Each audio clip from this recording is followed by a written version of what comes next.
We're here at the Conference on Truth and Deception at the German-American Institute in Heidelberg, Germany, and I'm here with Nicco Mele. Nicco, where are you from?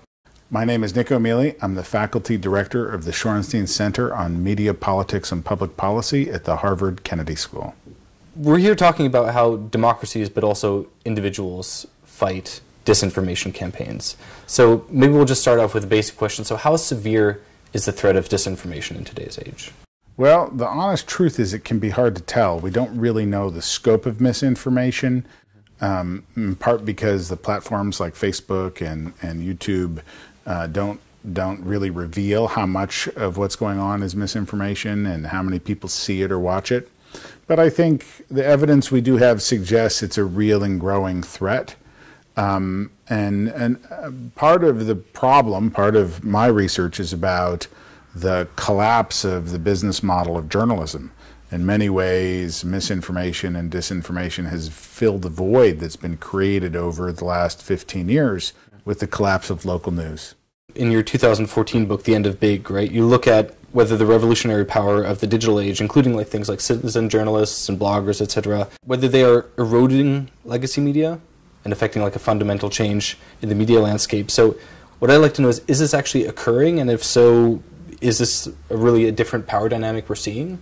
You know, the institutions that built the 20th century, the institutions that made the 20th century great, they have certain assumptions about the nature of power and about the democratic process. And I think that our technology really has disrupted those assumptions and puts all of those institutions at great risk, makes the institutions of democracy very fragile, actually.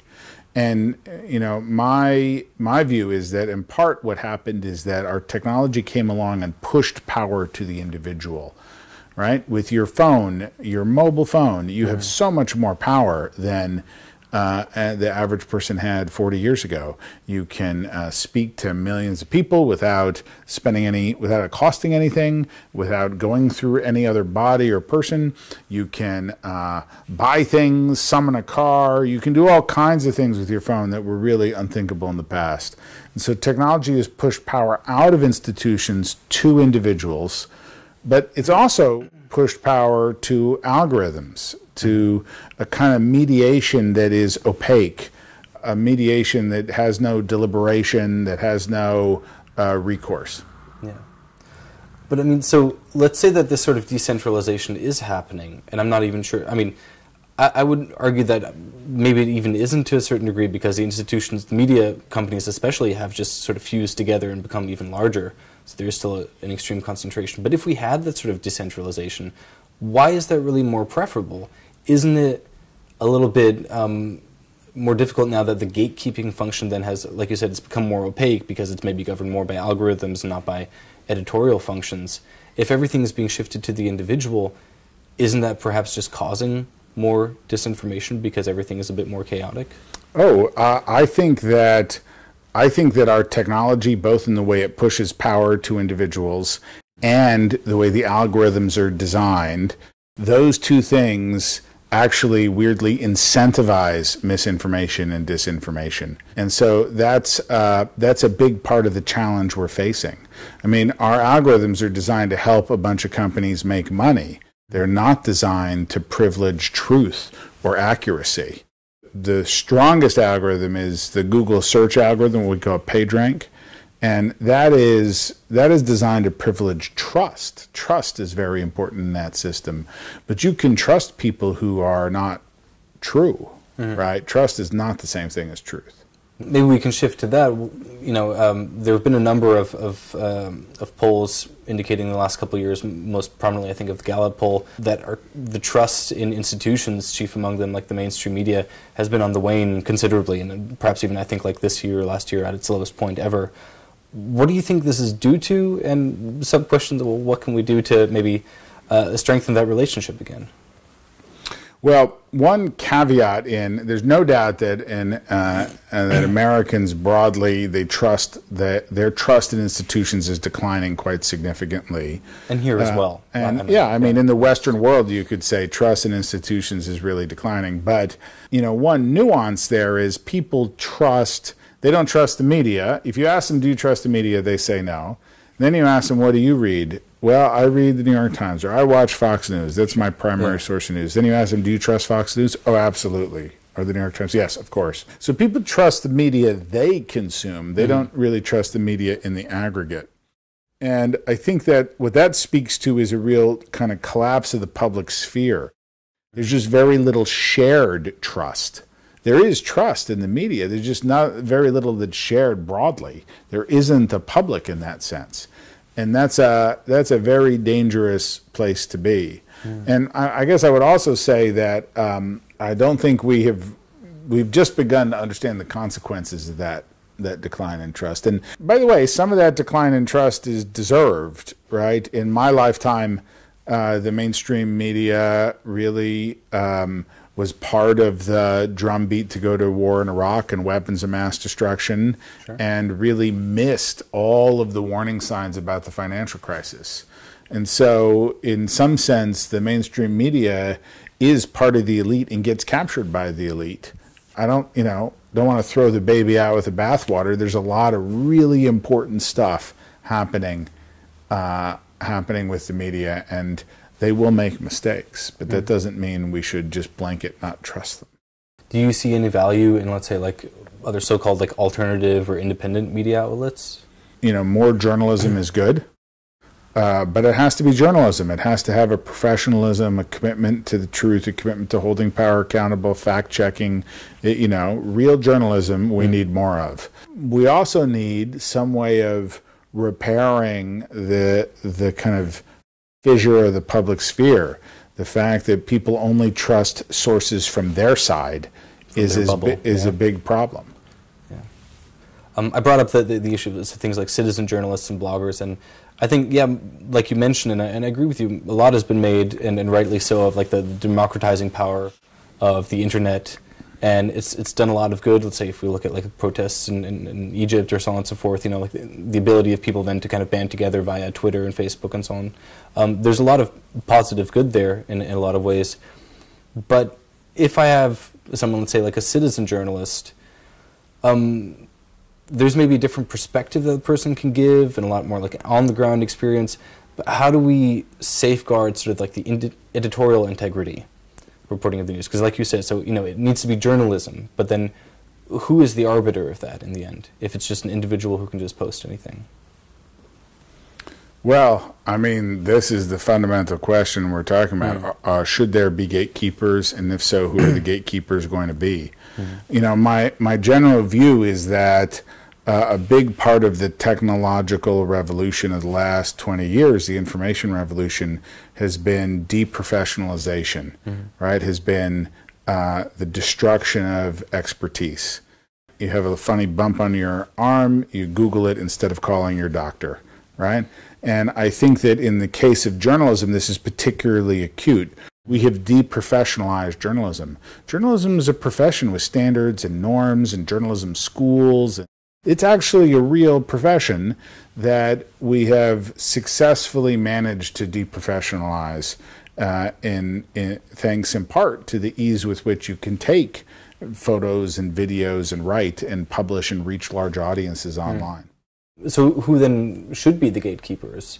What responsibility could, let's say, we lay at the door of the social media companies in guaranteeing that the material that's being shared, etc., is not clearly, let's say, not just necessarily biased, that may be more difficult to assess, but like clearly fake news? I think that this is a hard question. What are the responsibilities of the social media companies, the technical platforms, and what responsibility do we want to give them? In some ways, I don't know that we want them making these decisions. These are decisions that ought to be made by governments in some sense, or by the people.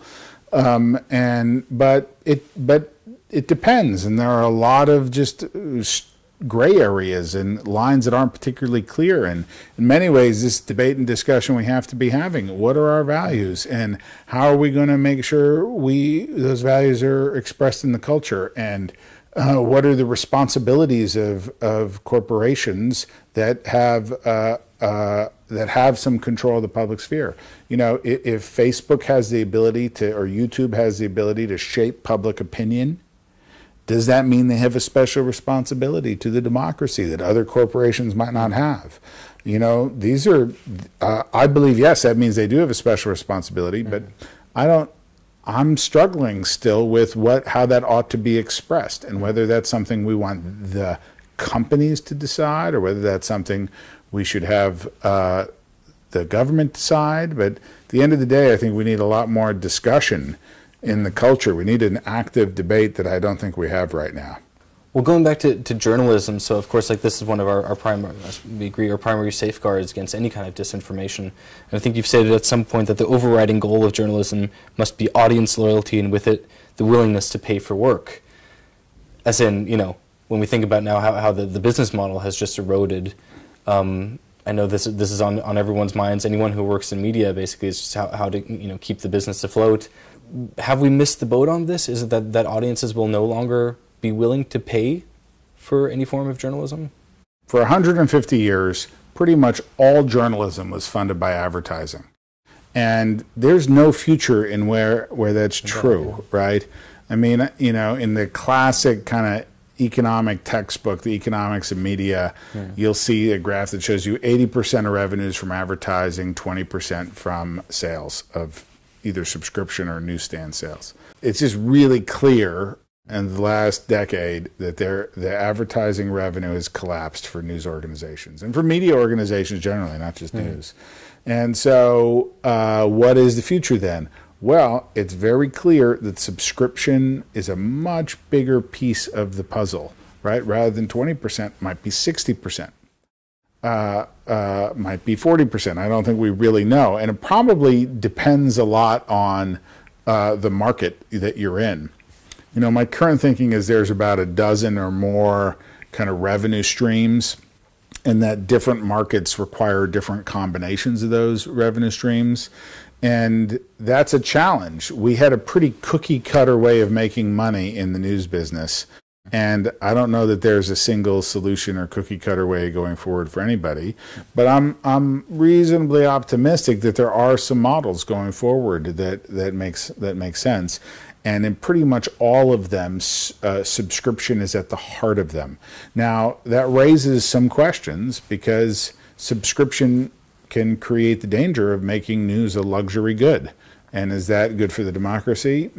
Good question. Probably not. But that's not sure we have much choice right now. What do you see as the likelihood that you might see more, let's say, federal subsidies going towards media institutions? So maybe like some kind of more investment in the public media, so like PBS, etc. So, you know, in the United States, we don't really have much of a tradition of public media. Know, yeah. We have NPR and we have PBS, the public broadcasting. Both of them get actually a very tiny percentage of their revenue from government. And most of it is donations. And more than, I mean, it varies station to station, but it's safe to say about 90% of their budgets come from fundraising from individuals and foundations, not from the government. I don't think we have a culture that where public funding in media is likely to be significant. But I could be surprised. I mean, the state of New Jersey, the New Jersey State Legislature just sent a pretty significant amount of money to local news in New Jersey. So there may be, things may change, but for the most part, I don't see the political dynamic making it likely. So maybe one final question, like as a practical question, what can individuals, such as myself, so non-journalists, non-politicians, non-government officials, do to help counteract the spread of disinformation, help promote civil discourse? I think the number one thing you can do is actually pay for news, right? Be a subscriber to 1, 2, or even 3 news publications online. You know, credible news publications are the heart of combating mis and disinformation. I think the number 2 thing you can do is do the hard work to understand a little more the challenges of how we deal with the power of the digital platforms. Delving into the issues of Facebook and Google and YouTube and what are their responsibilities, and giving some hard thought to that, reading up on it, I think is really at this point the duty of every citizen, so we can together come up with some more compelling solutions. I think that's a great note to end on. Nicco Mele, thank you so much for coming. Thank you. It was a pleasure. Been a pleasure having you at the conference.